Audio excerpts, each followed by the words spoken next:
Just breathe. Hey everybody, this is Mike Erlob with another episode of Power Your Life. So I've got a question for everybody. Have you ever ignored something that your kids told you because you didn't believe them or you thought that maybe they were overreacting, only to realize later that you were completely wrong? You see, a couple of weeks ago, it was a late Friday night, and my daughter Kaya, she had come up from her basement bedroom, and she had told my wife and I that she heard something tapping outside of her window, and that it was scaring her. And now her bedroom is in the basement, and her window, it's kind of one of those egress window, fire escape windows, that has a window well that's about 6 feet deep. And so, at first, it was late Friday night and I was tired, and I got to be honest, I didn't really want to go outside and look around, but when your daughter's saying, hey, she hears something outside her window, I guess, you better go and check it out. So I went outside and I looked around, and I didn't really look closely, but it was dark, but I didn't see anything. And so, I didn't see anything at all. And so, I came back inside. I told her, I said, it's just, you're just hearing things. It's just your imagination. And the next day, she came upstairs again, and she told us that she had seen something moving right outside of her window that morning. And she said it was brown and furry. And now I'm at this point, I'm thinking, you know what? She's just making this up. There can't be anything outside that window. That window well is 6 feet deep. What could possibly be out there early in the morning? So, again, I told her, I said, Kaya, I think you're just seeing things. I didn't really pay much attention to it. Basically, I kind of ignored it and just went about my day. So, that later that afternoon, I had gotten some stuff done in the garage. And my son Garrett and I, we decided to take a look, and I said, let me see what's going on here. And, so, I went out and I decided to look down in the window well there. And you know what? When I looked down there, I saw this brown kind of animal at the bottom of the window well. And, I'm like, what on earth is that? At first I didn't know. At first I thought, well, maybe this is a mole, because we've had problems with the moles in the yards and stuff like that. And so I got my son Garrett, to help me out, and we went to the garage and got a stick.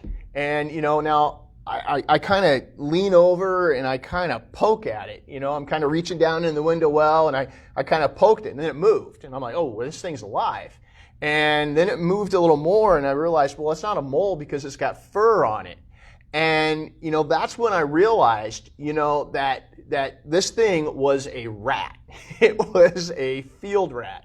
And it was like probably about that big. This was a good size. And, we figured out what had happened is it must have, because we had a bean field behind the house, it must have, during the harvest, got scared up and came into to our yard and was working its way along the house when it must have fallen down inside the window well. Well, I'm telling you, this thing moved. It kind of gave me the heebie-jeebies, but what am I going to do? This rat is down in the window well. I got to get it out. So, we gear up. We get a bucket, a stick, heavy work gloves so I wouldn't get bit. And I crawled down into the window well to get that rat, to trap it. And I was finally able to kind of coax it and push it into the bucket, and got it in there and got it out of the window well. But now the big question was, what are we going to do with this thing? Now me, it's a rat, and I wanted to drown it. But my son Garrett, he's just this big animal lover, and he just would not let me do it. He actually thought this thing was cute. So we ended up taking it out across the street behind a bunch of houses to a cornfield, and we let it go. This really taught me a very important lesson. It taught me that I should always listen to my kids. I think that listening to others is definitely something that I have to work on every single day. And it's probably, most of us need help in that area. So acknowledging the concerns of those you really care about, it will certainly improve your relationship with them. And I've come to realize that, I don't have all the answers. And when I stop, I listen, and I really hear what somebody is trying to tell me, my relationship with that person gets better. It improves. So with that, let's dig into today's topic, okay? And what we're talking about is breathing. So last week, we talked about how meditation can just help you heal faster. And breathing patterns are a key to effective meditation practice. So for a long time, I don't think I really truly grasped just how important breathing is, not just in meditation, but in your overall health. We really take it for granted. It's something that you do without even thinking about. It's just one of those automatic things that we do. You have to live, but you don't really think a whole lot about it. Am I breathing properly? How should I breathe? All of those things. But now, after having practiced meditation and just experiencing firsthand just how much this can really calm your mind and relax your body, I have felt that effect that breathing patterns have on my body and my mind. And so one of the key components of breathing is that the rate and how you breathe, it has a direct effect on your ability to relax. And most importantly, is it will activate your parasympathetic nervous system. And so one of the techniques that I have used that has been extremely effective is known as the 4-7-8 technique. So what I want to do right now is we're going to talk through this. I'm going to explain how you can use this technique and what it is. So essentially, a 4-7-8 technique is when you are inhaling for 4 seconds, you're holding that breath for 7 seconds, and then you're exhaling for 8 seconds, okay? And so all you do is you repeat that cycle over and over again. And I would start out with doing it for about 4 cycles. So now some key points to remember when you're doing this is you want to practice this as a diaphragmatic breathing, okay? So meaning you want the breath to come from the stomach, okay? And you want your stomach to expand, and then you want your lungs, you want to think about them filling from the bottom up, okay? So, you do that by also, when you're breathing in, breathe in through the nose, and then exhale through the mouth through what we call pursed lips, which is just bringing your lips together and exhaling. So when we're talking this through, the best way to do this is, first thing is count to a count of 4. So you're going to breathe in, and you're going to push your stomach out as you fill in from the bottom of the lungs up. So it's just, you count just 1, so I'm going to have my assistant Arena count for me, and we're going to start as we breathe in. So you're going to breathe in. 1, 2, 3, 4.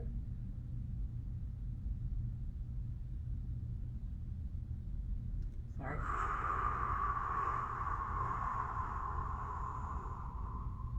So we'll do that again. So I'm going to have her count for a count of 4. We'll hold it for a count of 7, and then we'll exhale for a count of 8. It's kind of hard when you're doing this to, kind of have to count in your head. So you just breathe in. So you breathe in. 1, 2, 3, 4. 1, 2, 3, 4, 5, 6, 7. 1, 2, 3, 4, 5, 6, 7, 8.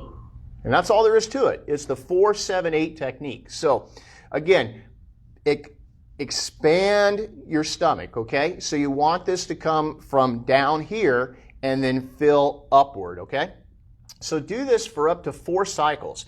And you can start to increase cortisol when you're going to be in a situation where it's going to be a fight or flight, okay? It's a necessary hormone, but when it's overproduced in the body, it creates all kinds of negative things, okay? It causes excess fat storage, raises blood pressure, constricts the arteries, increases your overall, gives you more of that feeling of being stressed out. So lowering the cortisol levels through activation of the parasympathetic nervous system, which in turn is activated from this 4-7-8 breathing technique, which has been proven to be help to relax you, is only going to help.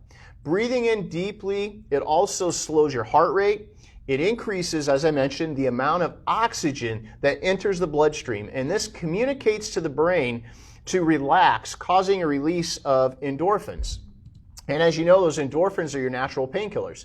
So the deep breathing techniques also helps to relieve pain and can help modulate pain through those release of the endorphins. The other thing that it does is it actually stimulates the lymphatic system. And this helps to detoxify the body and remove those toxins and just create that cleansing. Now, this is one thing that most people don't know about, is that breathing is in charge of 70% of cleansing the body of toxins. And the other 30% is done through your bladder and bowels. So if you don't breathe fully, your body's got to work overtime to release these toxins that build up in your body. The other thing is that this improves your immunity. So when your blood is fully oxygenated, it carries and absorbs nutrients and vitamins more effectively. And the cleaner the blood, the harder it is for illness to stay in your system. So it also increases energy. The more oxygen that is in our blood, the better our body functions. That improves our stamina, and it lowers blood pressure. As your muscles relax, this allows your blood vessels to dilate, which improves circulation, lowers that blood pressure, slows the heart rate, which also helps with that. It improves digestion. So the more you breathe, the more deeply you breathe, the more healthier blood flow you produce, which in turn promotes your organs to function more effectively, including your intestines. Remember, we talked about how important it is to have a healthy gut. I mean, this is part of that. Now, just some key points that I wanted to point out. Okay, deep breathing should be slow and gentle. Remember, you want to fill from the diaphragm from down below. Fill your abdomen first. So push that stomach out and then expand upward, okay? Not just through the chest. You just don't want to expand the chest. You want it to come from the belly. You want to be a belly breather. Believe it or not, you actually want that. So a simple way to do this is just to make sure that you put one hand on your stomach and one on your chest, okay? So that way you can feel, so as you start, which one starts to expand first. So when you're breathing in this manner, you know, you're expanding the stomach, then the chest, okay? So breathe in deeply, make sure that the hand on your stomach is rising, and try to be aware, you know, of your breath and your heartbeat, and that helps to relieve tension from your body. Sometimes what it's easier to do is when you're doing this, it's hard to do in standing. It's better to do in a seated or in a laying down position, okay? But you want to be comfortable. So deep breathing exercises, they're very effective at reducing pain, enhancing your body's ability to heal through reduction in the sympathetic nervous system while increasing the parasympathetic nervous system activity. This in turn lowers cortisol levels, reduces inflammation, reduces fat storage, so it actually helps you to lose weight, lowers blood pressure, increases your oxygen uptake, calms the mind, and it relaxes you. All of these things are going to help your body to heal and recover. And when it's combined with regular meditation, its effectiveness is increased even more. And who would have thought that something you do without even thinking can actually be harnessed to enhance your body's own ability to heal itself from within? I'm going to tell you, try this for a few weeks and just see how much better you feel and really how more clearly you think. By the way, if you need help fixing your back pain, we're now offering our new breakthrough exam for only $49. You can set up your session just by going to the link that's listed below. And as always, I'd like to leave you with this inspiring and thought-provoking quote from Catherine Pulsifer. She said, "It is hard to listen when you are talking or when you are thinking of a response." So until next time, power your life and keep moving forward.